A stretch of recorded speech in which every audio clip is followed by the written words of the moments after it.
monsieur, bonjour et bienvenue dans votre émission quotidienne, hein, Dis-moi ce que tu fais. Vous savez, chaque semaine, chaque jour, nous recevons ici des entrepreneurs qui viennent parler de leur entreprise. Ce matin, nous avons une dame à côté de nous qui fait partie de ces femmes-là qui voudraient promouvoir leur entreprise, qui voudraient faire comprendre que la femme aussi ne reste pas seulement à la cuisine, mais également peut mettre sur pied des entreprises qui fonctionnent et qui donnent.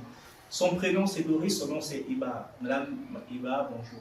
Bonjour. Comment vous allez? Je vais bien. Assez bien par la grâce.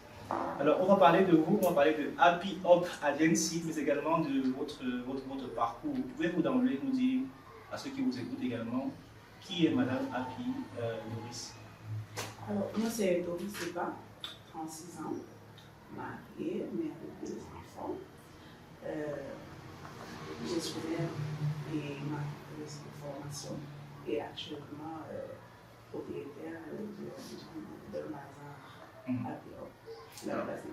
Vous allez m'excuser, hein, j'ai fait une erreur sur votre nom, c'est plutôt voilà, Iba, Madame Iba Doris. Happy Hop, c'est le nom de l'entreprise. Alors, concrètement, quel est votre parcours? Donc, disons que j'ai une licence en gestion d'entreprise. Ensuite, j'ai voulu directement au travail, mon enseignement du travail, j'étais pressée, je voulais l'argent, et j'ai commencé à expérimenter comme commercial, distributeur forever. Puis j'ai décidé de retourner à l'école pour approfondir mes connaissances. Donc j'ai eu un master en marketing, un master professionnel. Dès lors, j'ai essayé de travailler, vous savez, c'est pas facile. J'ai travaillé à l'Express Studium comme, comment on appelle encore ça, gestionnaire de la clientèle. Puis, je suis rentrée travailler à Douala, dans le cabinet de soins diététiques, où j'étais responsable d'administration et marketing. À travers ça, j'ai décidé de me passionner pour le digital. J'ai travaillé pour une entreprise qui vendait des ERP, donc numérisation des fonctions de l'entreprise. Après ça, j'ai accouché, ça m'a été freiné, j'ai dû rentrer à la maison. Puis je me suis retrouvée, j'ai travaillé dans une imprimerie Colorix. Oui. À Yaoundé. Oui, c'est à Yaoundé, à la FAC, où j'étais directrice d'exploitation. Et puis un jour, en décembre 2004, j'ai dit, ça va, je vais travailler. De 2011 à 2024, j'étais fatiguée de pousser par les autres. Et comme mari, c'était pas facile de gérer le foyer, les enfants, le boulot, rentrer tard. Et j'ai dit, stop, ça y est, je vais me lancer. Elle était fatiguée de recevoir les autres. Et ça veut dire que vous êtes de ces femmes-là qui pensent que la femme doit s'émanciper au temps du 21e siècle. Est-ce que c'est à cause de ce parcours que vous avez eu, vous avez travaillé à Douala, sur Yaoundé, dans plusieurs entreprises? Qu'est-ce qui vous a motivé à mettre sur pied votre entreprise personnelle? L'indépendance financière, mais aussi la passion du commerce. Je fais la vente depuis mes années ici, je vends des bouches à oreilles. Et puis avec les médias qui ont fait l'évolution digitale, j'ai commencé à vendre en ligne. J'avais cessé de vendre, j'aime ça et j'aime satisfaire mon marché. D'accord, donc ce qui vous a poussé à mettre sur pied l'entreprise, c'est l'indépendance financière. Maintenant, parlons un peu de l'entreprise même Happy Hop Agency. Qu'est-ce qui vous a pas motivé, mais pourquoi avoir choisi ce nom-là? Pourquoi Happy Hop Agency? Quel était le déclic? En réalité, ça avait mon petit nom de lycée. Donc, quand Facebook est sorti à l'époque, j'avais mis mon nom de la famille dans les commentaires, les photos, et je ne voulais plus qu'on me retourne. Alors, je me suis dit, ok, Happy Head. Happy Head, c'était le son de Mika, que j'aimais beaucoup. Ça me rappelait la joie, et puis je suis quelqu'un de. Vous voyez ce qu'il y a. Ça se voit, d'ailleurs. Donc voilà, c'est comme ça que c'est parti. Mes amis ont commencé à m'appeler Happy, Happy, Happy. Et c'est calé. Pas Happy des Foulanes, hein? Non, pas Happy des Foulanes. Happy et c'est calé. D'accord. Et donc, vous avez voulu donc, que votre entreprise porte ce nom. Porte ce nom pour qu'on sache que c'est moi. Bon, moi, j'aurais pensé, quelqu'un d'autre aurait pensé que c'est pour faire comprendre que l'entreprise là-bas, quand on vient, on est heureux. Oui, c'est vrai. Puisque c'est ce que je vous dis, je dis si la joie. Maman, c'est pour nous. Donc, vous avez commencé en 2024, donc l'année dernière.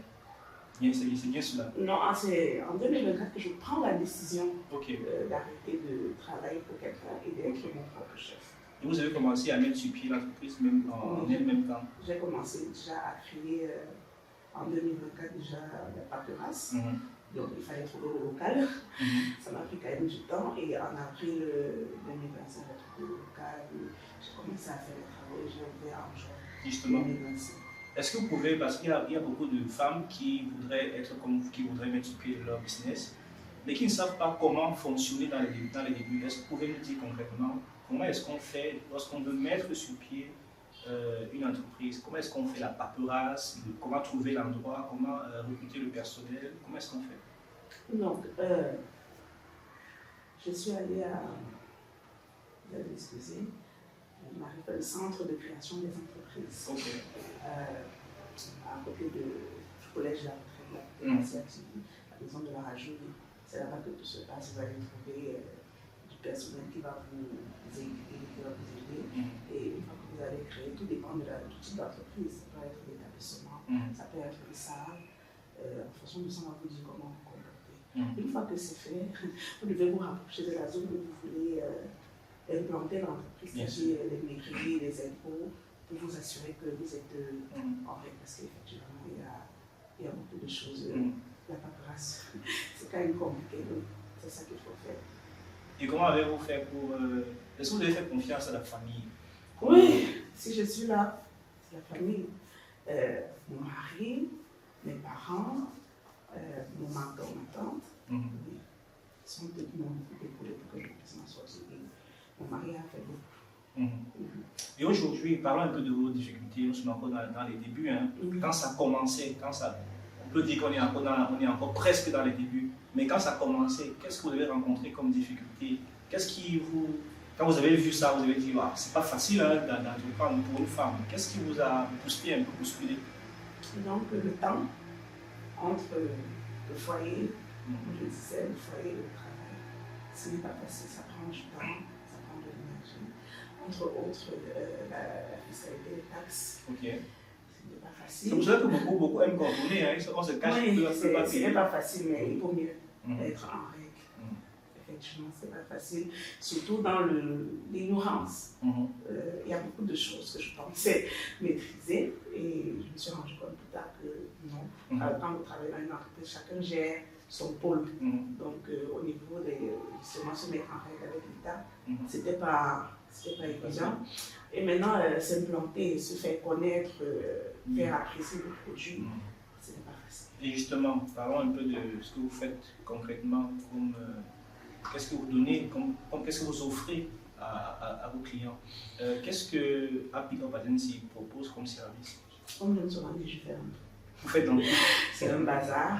Ça veut dire que vous avez Happy Up Market qui est une supérette, vous avez Happy Up Print, qui fait un peu de micro-imprimerie, infographie, vous avez Happy Up Fish, génère le poisson cellule. Ah bon? Oui, moi. Wow. Là, c'est passion. Oui, donc je vends du poisson.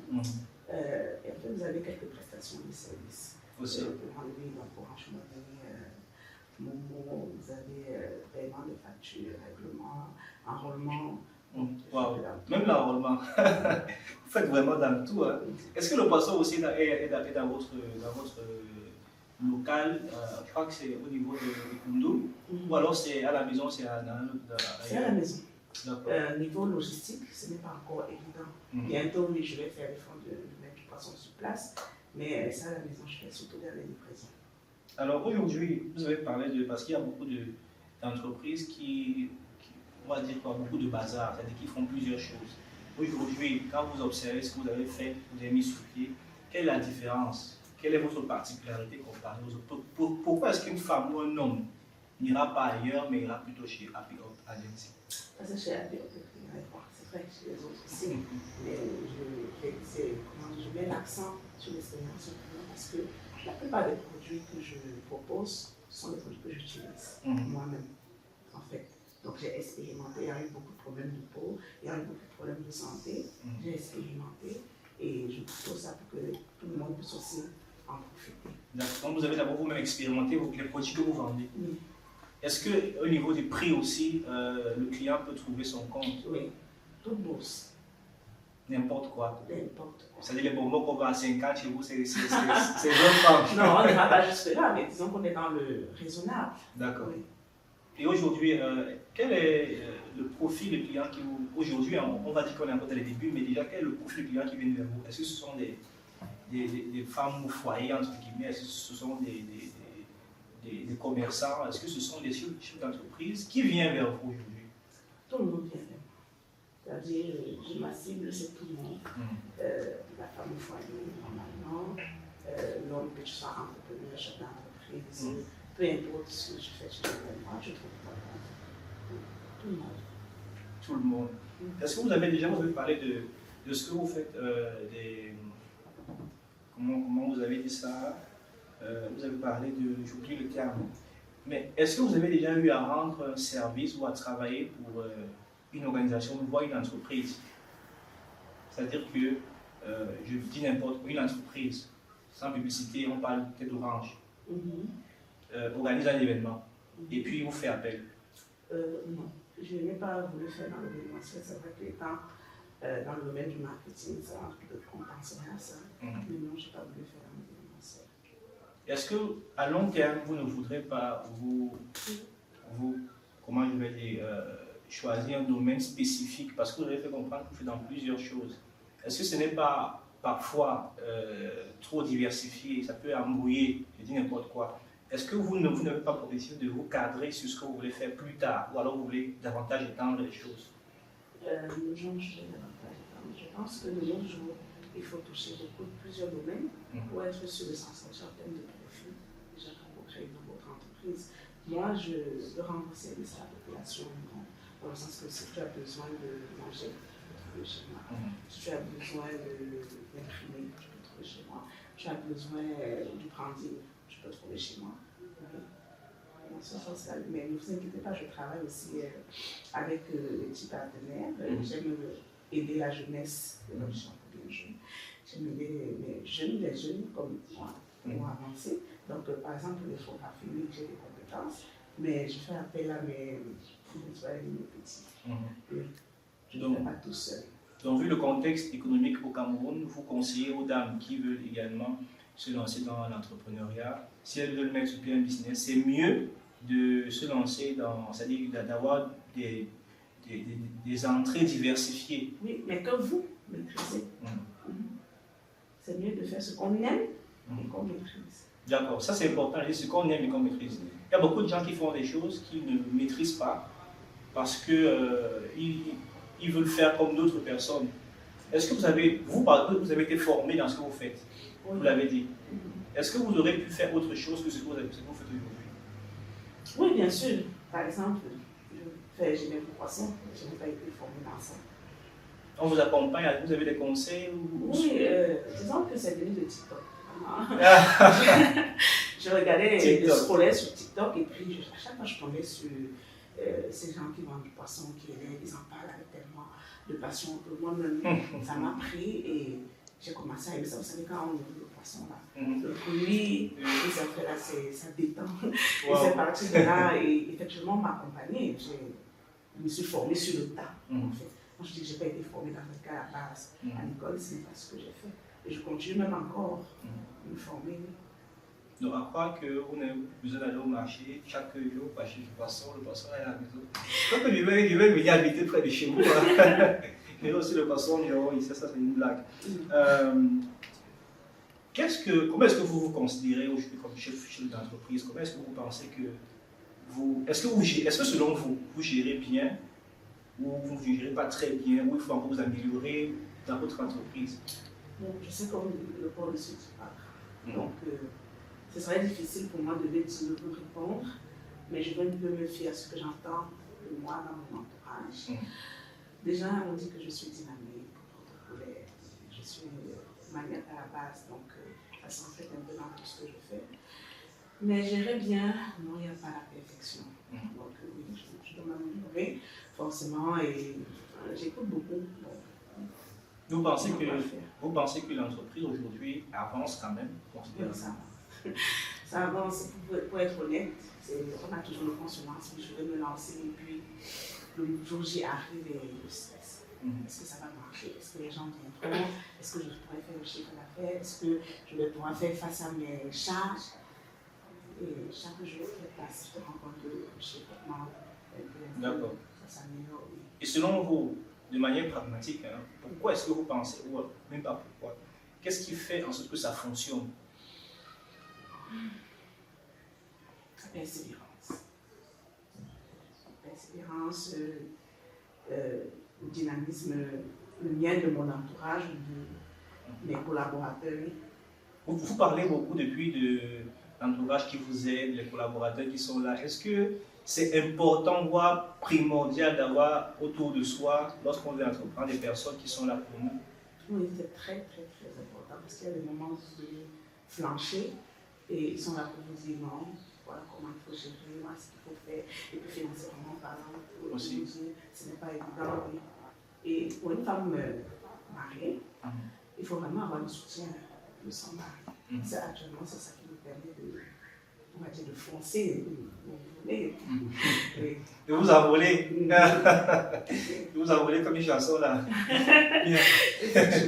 Bon, là vous parlez de... C'est-à-dire qu'il y a des personnes qui vivent contrairement à ce que vous vivez, qui ont une histoire contraire, c'est-à-dire que c'est totalement paradoxal. Elles sont célibataires, elles sont peut-être même célibataires, n'ont pas de elles sont lésées par leur famille, c'est-à-dire qu'elles n'ont pas d'accompagnement, mais elles veulent essayer. Qu'est-ce que vous pouvez leur dire? C'est-à-dire qu'elles ont mis un business sur pied quand même, malgré qu'elles n'aient personne, et puis ça n'avance pas. Et elles vous écoutent aujourd'hui. Qu'est-ce que vous pouvez leur dire? Comment est-ce qu'elles vont faire pour développer leur business, malgré qu'elles n'ont pas d'aide? C'est vrai, on peut chercher des sponsors, on peut chercher des partenaires. Il ne faut pas baisser les bras, il faut persévérer. De nos jours, avec le digital, à travers le TikTok, j'ai vu beaucoup de jeunes aujourd'hui s'en sortir à travers les réseaux sociaux. Oui, il faut savoir utiliser ça pour les Donc, il ne faut pas baisser les bras. Et dire qu'on est seul, je pense quand même que c'est exagéré. On a quand même toujours quelqu'un. Ça peut être un ami, ça peut être une amie, ça peut être même les églises, il y a toujours quelqu'un qui va nous aider. Il faut seulement prêter attention et continuer de persévérer. Quelle est la place, vous avez parlé tout à l'heure des réseaux sociaux, quelle est la place que vous accordez dans le développement de l'entreprise? Quelle est la place que vous accordez aux réseaux sociaux dans ce sens-là? Beaucoup. De nos jours, je pense qu'on peut s'en passer. On peut s'en passer. Non, beaucoup, comme je vous ai dit, je vois en ligne depuis longtemps. Donc, c'est mon chiffre, je pense, vient aussi beaucoup de ce côté-là. Je vois en ligne, les services en ligne, que ce soit sur TikTok, Facebook, WhatsApp. C'est très important. Et en ligne, où est-ce que, voilà, allez ici, après je vais vous relancer lui. Oui, et avoir son site aussi, c'est avantageux. Donc, je suis en train de travailler là-dessus. Sur votre site internet. Aujourd'hui, où est-ce qu'on peut vous retrouver en ligne? Sur quelle page et quel est le nom? Particulièrement sur TikTok. Vous aimez TikTok, hein? Ça, c'est vrai. Happy Up, oui. TikTok est où? Happy Up, c'est sur TikTok et WhatsApp. Il n'y a pas Facebook, il n'y a pas Instagram, il n'y a pas... Pour le moment, non, je suis encore en train de travailler. Vous savez, je m'occupe moi-même de ma communication. Donc, entre les approvisionnements, la communication et s'assurer que la caisse tourne bien, ce n'est pas facile. Donc, je vais, pas à pas, une fois que je me serai bien assise sur TikTok, je vais passer à Instagram, je vais passer à Facebook et ainsi de suite. D'accord. Aujourd'hui, il y a une question qui revient souvent lorsqu'on met sur pied des entreprises. Surtout quand on est une femme, on se dit souvent que la femme est trop émotionnelle pour diriger, ou même pour recruter. Comment est-ce que vous recrutez votre personnel? Est-ce que ça vient de la famille? Ce sont des amis? Est-ce que c'est logique? Votre recrutement est logique ou alors il est beaucoup plus émotionnel? Actuellement, on va dire que mon recrutement est émotionnel. Pourquoi? Parce que je suis dans les débuts, j'ai besoin de quelqu'un de confiance avec moi pour me rassurer que voilà comment ça fonctionne, voici comment ça tourne. Et honnêtement, que ce soit en famille ou des personnes inconnues, les mœurs ne sont plus trop comme avant. Donc on a affaire à quelqu'un qui voudra se remplir les poches à travers votre commerce. Ce n'est pas évident et je bouge beaucoup. Donc j'ai besoin de quelqu'un de stable. Donc actuellement, on va dire que c'est émotionnel. Pour ce qui est de la femme qui ne s'est pas dirigée parce qu'elle utilisait les émotions, c'est vrai que la femme se laisse la plupart du temps aller à ses émotions, mais le côté maternel aussi est un avantage qu'elle est à même de se mettre à la place de son employé, d'avoir un cœur, se rappeler que c'est l'être humain avant tout. Donc, je pense que les femmes peuvent le diriger efficacement. Aujourd'hui, l'entreprise tourne bien, par la grâce, on va le dire comme ça. Mais quels sont les défis majeurs, c'est-à-dire les difficultés aujourd'hui que vous rencontrez? C'est-à-dire que vous allez rentrer au bureau tout à l'heure après l'émission. Qu'est-ce que vous allez rencontrer là sur le terrain qui va vous dire il faudrait que je gère rapidement ce problème?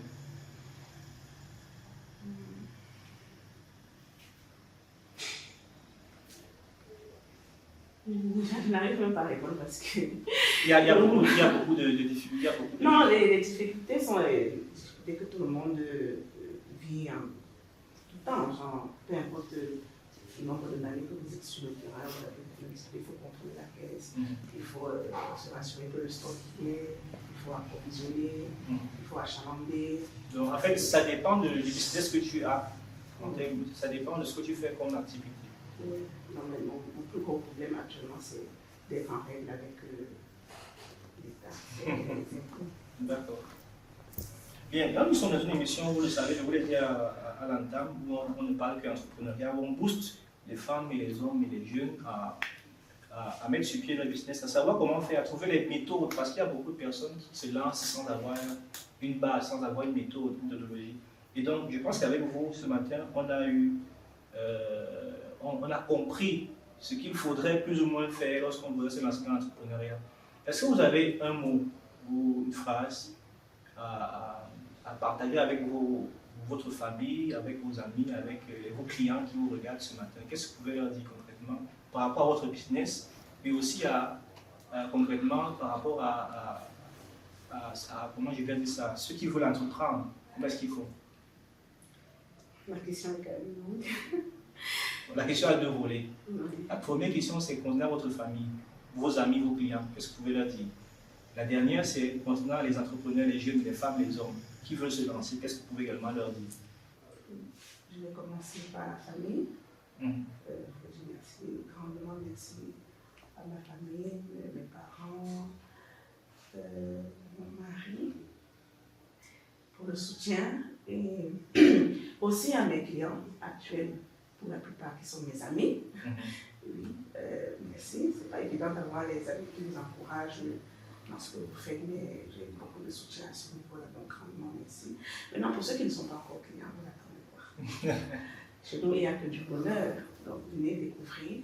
C'est vrai que je n'ai pas précisé, par exemple, pour la supérette, je fais dans les produits importés, particulièrement, mais aussi dans les médicaments. Oui. Donc, venez découvrir tout ça. Pour ceux qui veulent se lancer, comme j'ai dit tout à l'heure, prenez le temps de vous former. Il faut maîtriser ce qu'on fait. Il faut prendre le temps de se former. Il faut prendre le temps de se renseigner sur comment fonctionne la fiscalité. C'est important. Et surtout, il faut persévérer et croire en soi. Je crois que tout a été dit, mais avant, j'aimerais quand même que nous puissions revenir sur les différents produits, parce que c'est important pour eux de comprendre, de savoir ce que vous faites, ce que vous vendez, ce que vous commercialisez. Alors, il y a plusieurs services dans votre boutique, il y a plusieurs blocs où vous vendez plusieurs choses. Quels sont ces différents produits-là que vous vendez? Je vais commencer par la supérette, donc alimentation, mayonnaise, spaghetti, tout le nécessaire pour la cuisine. Je fais aussi dans les produits ménagers. La plupart, c'est uniquement importé. Cosmétiques aussi. Bien-être, ça veut dire la vente de compléments alimentaires et des produits made in Cameroun pour assister les personnes par exemple, les personnes diabétiques hypertendues. Oui. Je fais aussi dans les produits d'hygiène. Qui passe beaucoup, d'ailleurs. D'accord, c'est ça qui passe le plus. Oui, les produits d'hygiène, le bien-être, aujourd'hui les Camerounais veulent être en santé se rencontrent. Hygiène, c'est quoi? C'est le savon? Oui, le savon, brosse à dents, dentifrice, oui, soins. Et aussi, maintenant, le bien-être, c'est les compléments alimentaires, des compositions camerounaises. Les tisanes? Voilà, non, je ne fais pas dans les tisanes. Par contre, je promouvois les choses comme le baobab, la poudre de baobab, le charbon actif du Cameroun, les vinaigres, des choses comme ça. Oui. Donc, à côté de ça, il y a quoi? À côté de ça, vous avez la micro-imprimerie, donc un peu de bureautique. Ici, vous avez aussi l'environnement, comme je vous ai dit tantôt, aussi le passeport. On fait le certificat médical. Aussi? Oui. Bah, tant mieux, moi j'avais besoin, je viens là-bas après l'émission. Il n'y a pas de souci, on va vous recevoir. Aussi infographie, donc dans ça je mets le branding. Oui, je mets c'est création de logos, carte de visite, tout ce que vous connaissez là, infographie on fait aussi. Maintenant vous avez la vente de personnes qui sont distribuées uniquement aussi pour le moment, qui se fait en livraison. Au niveau de la micro-imprimerie, là, est-ce que vous imprimez n'importe quel type de format? A4, A3. Également, ok. Donc le A5, on va dire que le maximum c'est A3. Oui, couleur noir et blanc. On fait un peu tout. Pour les flyers, si vous voulez des obsèques. Ok. Vous voyez que moi j'ai trouvé mon compte, je n'aurais pas su que vous faites également les certificats médicaux. Moi, voilà. Après l'émission, je vous suis et puis on fait ça même à 500, il n'y a pas de problème. Ok, merci Madame Ibar pour votre disponibilité. Hein. Oh, merci à vous pour l'honneur de nous permettre de parler de son entreprise. Monsieur, c'est à votre mari parce que il y a beaucoup de maris. Non, mais c'est à mon mari. Il aurait dit que non, il paraît pas fait quoi là-bas. Ouais, bien. J'espère que vous avez écouté tout ce qui a été dit. Voilà. Merci à la production, à tous ceux qui ont aidé pour cette émission-là. Merci à vous qui avez écouté. Suivez nos différentes pages Facebook, YouTube, Instagram, TikTok, site internet media-mk.com. N'oubliez pas KM, parmi vous pour que le monde le découvre très bientôt.